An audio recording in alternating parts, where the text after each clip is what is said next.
Shalom, salam berkat dari kami untuk pendengar sekalian. Saat ini pendengar akan diberkati dengan program Hari Ini Harinya Tuhan bagian yang ke-8. Sebuah program rohani tentang doktrin Alkitab yang menolong kita untuk semakin tertanam dalam kebenaran firman dan bertumbuh dalam kemuliaan. Bersama hambanya, Pendeta Gilbert Lumendo, STH. Banyak orang merasa doktrin Alkitab sebagai sesuatu yang membingungkan. Tetapi tahukah saudara bahwa doktrin Alkitab intinya adalah memahami Alkitab dengan benar, dengan pemahaman yang sistematis, sehingga kita terus dapat tertanam di dalam kebenaran firman, sehingga kita terus bertumbuh di dalam kemuliaan Allah. Buka hati saudara sekalian untuk menerima berkat-berkat firman-Nya hari ini. Bicara tentang kasih Yesus, maka ada dua hal yang harus ada dalam pikiran kita, yaitu saya mengasihi Yesus dan saya dikasihi Yesus. Nah, mungkin saudara mendengar program ini dan berkata, loh, pendeta, apa bedanya antara saya mengasihi Yesus dengan saya dikasihi Yesus? Bukankah kita semua memang dikasihi oleh Yesus dan kita perlu mengasihi Yesus? Nah, dengar baik, ini sesuatu yang berbeda, karena kalau saya mengenal seorang presiden, belum tentu presiden itu mengenal saya. Nah, kalau saya mengenal Tuhan, belum tentu Tuhan mengenal saya. Lalu pertanyaannya, loh, tapi kan Tuhan mengenal setiap orang. Loh, jangan lupa, Alkitab berkata pada hari terakhir akan datang banyak orang yang berkata, Tuhan, aku sudah berbuat demi namamu, aku sudah usir setan demi namamu. Tapi Yesus waktu itu akan berkata, aku akan berterus terang kepada mereka bahwa aku tidak pernah kenal kamu. Nah, begitupun dengan soal mengasihi. Saya bisa saja mengasihi Yesus, tapi Yesus tidak mengasihi saya. Mungkin sudah berkata, loh, Yesus kan mengasihi semua. Loh, betul. Tetapi ingat, bisa saja saya mengasihi Yesus, namun hidup saya tidak berkenan. Jadi maksud Yesus tidak mengasihi bukan berarti, oh, dia membenci. Bukan. Maksudnya hidup saya tidak berkenan. Sehingga meskipun saya mengasihi dia, dia tidak berkenan terhadap kita.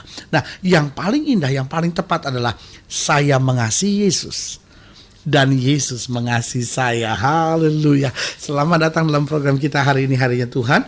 Sebuah program rohani yang membawa kita pada pemahaman tentang firman Allah, sehingga kita bertumbuh, kita maju, kita menjadi dewasa hanya dengan oleh firman Allah. Karena kita tahu selama kita bertumbuh dalam firman Allah, maka jalan hidup kita penuh dengan sukacita, damai sejahtera, dan kemenangan. Dan program ini kita sedang bicara tentang murid yang dikasihi Yesus. Nah, saudaraku yang kasih dalam Tuhan, kalau saudara pelajari baik-baik Injil Yohanes, maka Yohanes jarang sekali menyebut dirinya sendiri sebagai Yohanes, tetapi dia sering kali menyebut dirinya sebagai murid yang dikasihi Yesus. Karena sebuah kebanggaan, sebuah sukacita tersendiri, Yohanes bisa menempatkan dirinya sebagai murid yang dikasihi oleh Yesus. Nah, kita akan lihat sama-sama dalam Yohanes pasal 21. Yohanes pasal 21 ayat yang ke-20 sampai ayat yang ke-25. Yohanes pasal 21, Yohanes pasal 21 ayat yang ke-20 sampai ayat yang ke-25. Saya bersyukur kepada Tuhan untuk setiap saudara yang dengan setia mengikuti program ini. Karena saudaraku yang kasih dalam Tuhan, saya percaya tidak rugi saudara mengikuti program firman Tuhan, pembahasan ini, karena saya percaya ada pelajaran-pelajaran indah yang bisa saudara pelajari, dan bukan hanya pelajaran tetapi makanan rohani yang menguatkan kita untuk kita terus kuat dan tangguh di dalam Dia. Nah, Yohanes pasal 21 ayat yang ke-20, demikian firman Tuhan. Ketika Petrus berpaling, ia melihat bahwa murid yang dikasihi Yesus sedang mengikuti mereka, yaitu murid yang pada waktu mereka sedang makan bersama duduk dekat Yesus, dan yang berkata, Tuhan, siapakah dia yang menyerahkan engkau? Ketika Petrus melihat murid itu, ia berkata kepada Yesus, Tuhan, apakah yang akan terjadi dengan dia ini? Jawab Yesus, jikalau aku menghendaki supaya ia tinggal hidup sampai aku datang, itu bukan urusanmu, tapi engkau ikutlah aku. Maka tersebarlah kabar di antara saudara-saudara itu bahwa murid itu tidak akan mati. Tapi Yesus tidak mengatakan kepada Petrus bahwa murid itu tidak akan mati, melainkan jikalau aku menghendaki supaya ia tinggal hidup sampai aku datang, itu bukan urusanmu. Dialah murid yang memberi kesaksian tentang semuanya ini, dan yang telah menuliskannya, dan kita tahu bahwa kesaksiannya itu benar.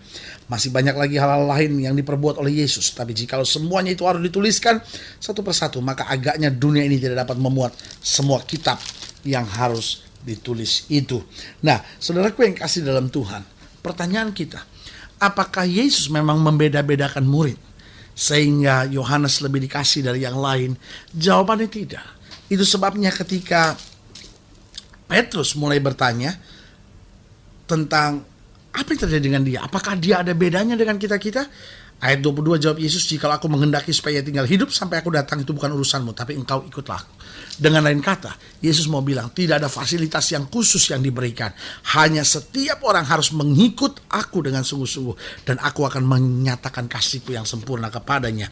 Berarti dari sini kita bisa melihat dan memperhatikan kenapa Yohanes dikasihi.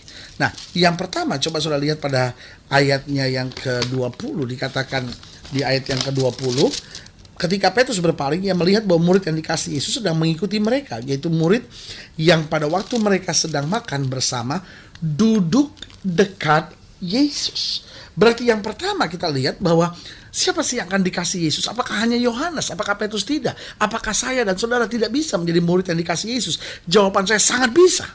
Nah, bagaimana kita dapat menjadi murid yang dikasihi Yesus? Yang pertama yaitu jika kita ingin selalu mendekat pada Yesus. Dalam pekerjaan kita selalu, "Tuhan, tolong saya." Dalam karir kita selalu bilang, "Tuhan, tuntun saya." Dalam masalah-masalah kehidupan ini kita selalu bilang, "Tuhan, bela saya. Aku tetap bersandar pada Tuhan. Aku mau tetap setia sama Tuhan." Jadi waktu kita senantiasa mau berada dekat dengan Tuhan, bangun pagi kita mulai dengan doa dan baca Alkitab. Hari-hari hidup kita isi dengan puji-pujian, lagu-lagu rohani. Ada waktu kita mulai pelajari Alkitab, kita mulai baca buku-buku rohani, kita mulai dengar kaset-kaset khotbah, kita mulai diskusi tentang Tuhan, kita telepon teman, ngomong tentang Tuhan, kita tahu ada yang sakit, kita doakan dalam nama Yesus, kita kunjungi mereka di rumah sakit, kita doakan dalam nama Yesus. Nah, saudara yang kasih dalam Tuhan, ini yang saya bilang, kita selalu mau dekat dengan Yesus, kita mau selalu ngomong tentang Yesus, kita selalu mau berpikir tentang Yesus, kita mau libatkan Yesus selalu dalam segala segi kehidupan kita. Nah, ini yang saya bilang, kita akan menjadi murid yang dikasih Yesus. Yang kedua, bukan hanya kita selalu ingin dekat, tapi yang kedua, kalau kita ingin selalu bersekutu dan bertanya pada Tuhan. Jadi ada komunikasi, ada dialog. Dikatakan di sini mereka duduk dekat Yesus dan yang berkata, "Tuhan, siapakah dia yang akan menyerahkan engkau?" Berarti untuk hal-hal yang dia tidak mengerti, dia tanyakan pada Yesus. Dia tidak mau berasumsi sendiri, dia tidak mau mengambil kesimpulan sendiri, tetapi dia mau bertanya pada Yesus. Nah, saudaraku yang kasih dalam Tuhan, kadang-kala kan kita cepat gampang kecewa, kita cepat gampang marah, kita cepat gampang berontak, kita cepat gampang, "Tuhan, kenapa ini begini? Tuhan, mengapa begini?" Nah, tapi kapan kita bertanya, "Tuhan, peristiwanya begini, Tuhan tuntun saya, Tuhan beri saya ngerti bagaimana ya Tuhan, suami saya gini, apa langkah yang harus saya buat, Tuhan, anak-anak saya begini, apa jalan yang kau inginkan aku perbuat." Nah, saudaraku yang kasih dalam Tuhan, ini yang saya bilang, bahwa kita bukan hanya dekat, tapi selalu mau bersekutu dan bertanya pada Tuhan. Mulai setiap hari, "Tuhan, tuntun saya, biar hari ini jalan saya, jalan yang menyenangkan hati Tuhan." Pada saat kita menghadapi masalah, "Tuhan, saya tahu saya menghadapi masalah, beritahu saya Tuhan langkah apa yang harus saya buat." Jadi kita gak gampang kecewa dan bilang, "Tuhan, ini suami saya sih, Tuhan, ini mertua saya sih, Tuhan ini bos saya sih begitu, Tuhan ini anak buah saya gobloknya minta ampun," gitu. Kita maki, kita marah, kita kecewa. Saudaraku yang kasih dalam Tuhan, itu akan membuat hidup saudara bertambah sulit. Tapi justru kalau saudara mau bersekutu, bertanya pada Tuhan, tanpa saudara sadari, hikmat Tuhan akan menuntun hidup saudara.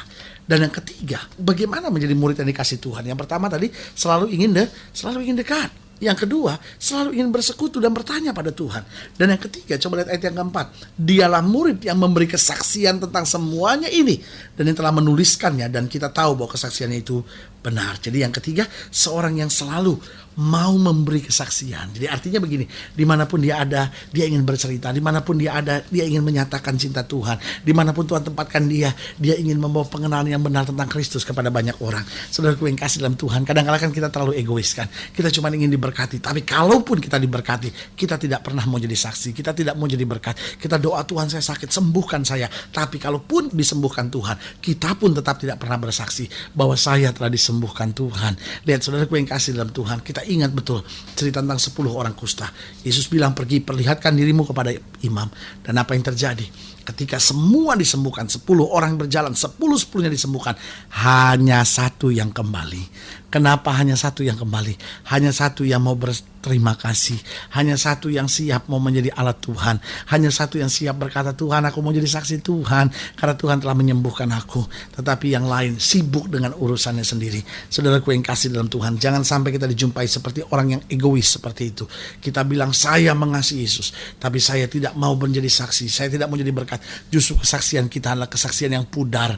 Orang tidak bisa melihat Kristus. Kenapa? Kita terlalu kasar, kita terlalu arogan, kita terlalu egois, kita terlalu emosional, kita terlalu mau menang sendiri. Sampai orang lihat hidup kita, katanya Kristen, kok hidupnya begitu? Tapi biarlah hari ini kita berkata, Tuhan, saya mengasihi Yesus. Saya mau jadi murid yang dikasihi Yesus. Karena itu saya selalu mau dekat. Saya mau selalu bersekutu dan bertanya kepada Tuhan. Dan hidup saya harus jadi kesaksian buat banyak orang. Haleluya. Saudara-saudara ingin didoakan secara khusus, hubungi kami melalui telepon, hubungi kami melalui surat, kunjungi website kami. Karena kami ada untuk membawa Bapak Ibu Saudara senantiasa lebih dekat pada Tuhan dan mengalami kasih kuasa mujizat yang luar biasa. Haleluya. Melalui program ini juga saya mau berdoa secara khusus buat setiap saudara yang sakit, setiap saudara yang berbeban berat. Saudara-saudara yang sakit berbeban berat, saudara boleh taruh tangan kanan saudara di dada dan kita doa. Bapa, dalam nama Yesus, hamba doa buat yang sakit, hamba doa buat yang berbeban berat, hamba berdoa buat mereka yang mengasihi Tuhan tapi hidup mereka tidak layak buat Tuhan. Hamba doa di dalam nama Yesus sehingga kami semua boleh menjadi murid yang dikasih Tuhan, tapi sekaligus mengasihi Tuhan. Di dalam nama Yesus kami berdoa. Haleluya. Amin. Saudaraku yang kekasih dalam Tuhan, kita sudah berdoa. Ingat, Allah tidak pernah lalai menepati janjinya. Ini saatnya buat kita untuk bangkit, beriman, percaya, berharap sepenuhnya pada Tuhan. Karena kita tahu orang yang berjalan bersama Tuhan tidak akan turun tapi diangkat naik, tidak menjadi ekor, dipimpin menjadi kepala. Haleluya. Dan doa saya menyertai saudara. Sampai berjumpa pada program berikut. Jangan lupa, jadikan hari ini harinya Tuhan. Haleluya.